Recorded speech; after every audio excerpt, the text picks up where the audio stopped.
नमस्कार, बहुत स्वागत है आपका। आप देख रहे हैं स्वराज एक्सप्रेस। मैं हूं आपके साथ राघवेंद्र। रुक करते हैं खबरों की ओर। नीट पेपर लीक मामले को लेकर कांग्रेस और भाजपा के बीच सियासी घमासान तेज हो गया है। केंद्रीय शिक्षा मंत्री धर्मेंद्र प्रधान के इस्तीफे की चर्चा के बीच राजनीतिक बयानबाजी भी तेज हो गई है। मंत्री गजेंद्र यादव ने कहा है कि धर्मेंद्र प्रधान का इस्तीफा स्वीकार नहीं किया जाना चाहिए क्योंकि उन्होंने शिक्षा के क्षेत्र में कई नवाचार किए। वहीं कांग्रेस ने इस मुद्दे पर भाजपा को घेरते हुए पलटवार किया। दीपक बैज ने कहा कि इस्तीफा नैतिकता के आधार पर नहीं बल्कि छात्रों के आंदोलन, जन दबाव और मजबूरी का परिणाम है। उनका आरोप है कि यदि नैतिक जिम्मेदारी होती तो पेपर लीक सामने आने के तुरंत बाद ही इस्तीफा दिया जाता। सुनिए दोनों प्रतिक्रियाएं। जो उन्होंने देश इस्तीफा जो दिया है वो इस्तीफा देश हित में वापस करे, मैं प्रार्थना करता हूँ।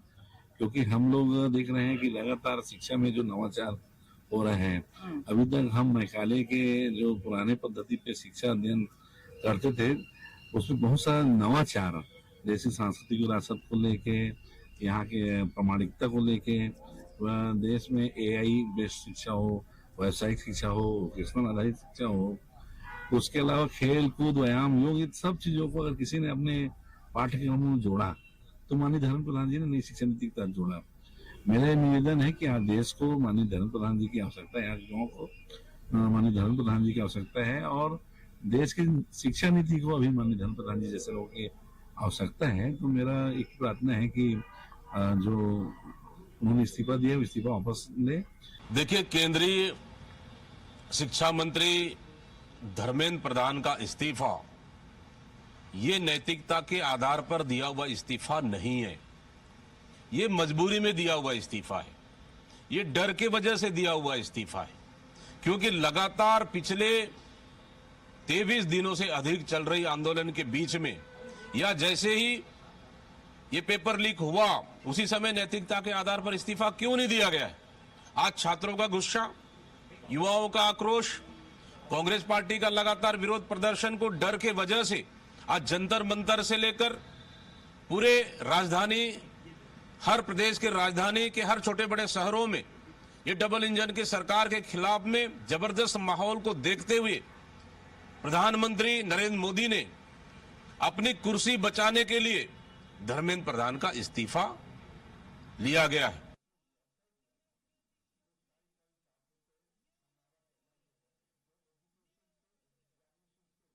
तो चलिए देखिए, जिस तरह से CJP के प्रदर्शन के बाद अब इस्तीफे की तस्वीर सामने आई है, इस इस्तीफे के बाद भी तमाम बड़े सवाल हैं विपक्षी गलियारों में। लेकिन पक्ष और सरकार का दावा है कि नैतिकता के आधार पर संवेदनशीलता दिखाते हुए सरकार ने बड़ा फैसला लिया है। चर्चा कर लेते हैं। हमारे पास वैभव बैस भारतीय जनता पार्टी के प्रवक्ता हमारे साथ जुड़ रहे हैं, धनंजय सिंह ठाकुर जी कांग्रेस प्रवक्ता है हमारे साथ जुड़ रहे हैं। दोनों का बहुत बहुत स्वागत है स्वराज एक्सप्रेस पर। वैभव जी, सवाल आपसे ही है, 36 दिन बाद इस्तीफा जरूर आया है, नैतिकता है, संवेदनशीलता है, या जो बात विपक्ष इसको लेकर अब सवाल उठा रहा है उसमें सच्चाई है? वैभव जी। राघवेंद्र जी, बहुत बहुत धन्यवाद आपका। राघवेंद्र जी, भारतीय जनता पार्टी छात्रों के साथ थी, छात्रों के साथ है, छात्रों के साथ रहेगी। नैतिकता की बात दीपक बैज जी या कांग्रेस पार्टी के किसी नेता के मुख से शोभा नहीं देती। नैतिकता होती तो राहुल जी और सोनिया जी जमानत में चल रहे थे, वो इस्तीफा दे रहे। नैतिकता होती तो छत्तीसगढ़ में PSC के घोटाले में जब टामन सिंह सोनवानी के ऊपर सीधे आरोप लगे थे, टामन सिंह सोनवानी अभी भी जेल में है, कांग्रेस का कोई नेता उसकी जवाबदारी लेने नहीं आया। तो भारतीय जनता पार्टी संवेदनशील पार्टी है और छात्रों का हित हमारे लिए सर्वोपरि है। हम छात्रों के साथ थे, छात्रों के साथ हैं और छात्रों के साथ रहेंगे।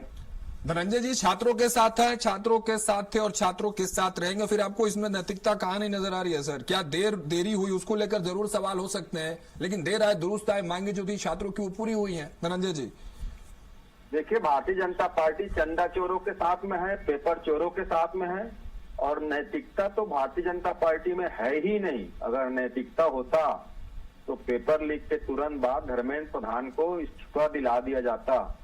लेकिन यहाँ स्थिति यह है कि इस सरकार जो, जिनको घमंड था, जिनको अहंकार था, जो तानाशाही सरकार है, जिनके मंत्री कहते हैं कि इस्तीफा NDA में होता नहीं है, आज उनका अहंकार टूटा है, तानाशाही टूटा है और देश भर के छात्रों की जीत हुई है।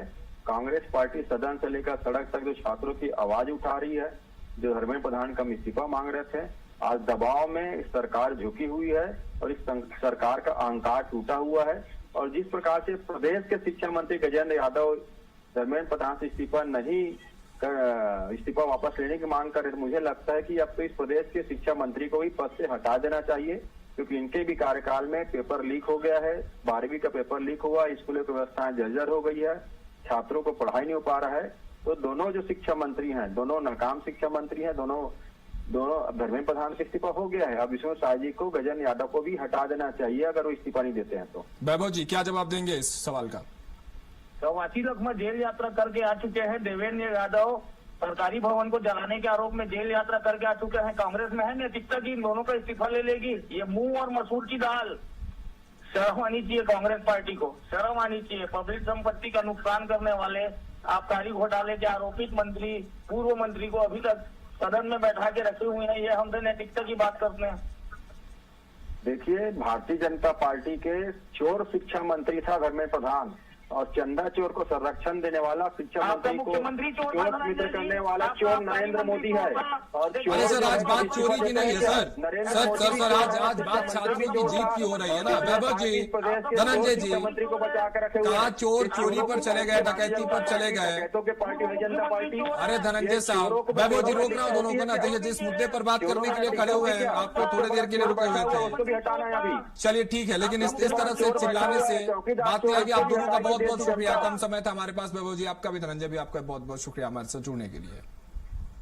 तो छत्तीसगढ़ विधानसभा में नेता प्रतिपक्ष डॉक्टर चरणदास महंत ने भी धर्मेंद्र प्रधान के इस्तीफे पर प्रतिक्रिया दी। उन्होंने इसे छात्रों की आवाज और अन्याय के खिलाफ न्याय की जीत बताया। महंत ने कहा कि सरकार भविष्य में पेपर लीक जैसी घटनाएं रोकने के लिए प्रभावी व्यवस्था सुनिश्चित करे। उन्होंने आरोपियों पर कड़ी कार्रवाई की मांग करते हुए कहा कि युवाओं के भविष्य से खिलवाड़ अब बर्दाश्त नहीं किया जाएगा। साथ ही उन्होंने प्रधानमंत्री नरेंद्र मोदी से देश भर के छात्रों से माफी मांगने की भी मांग की।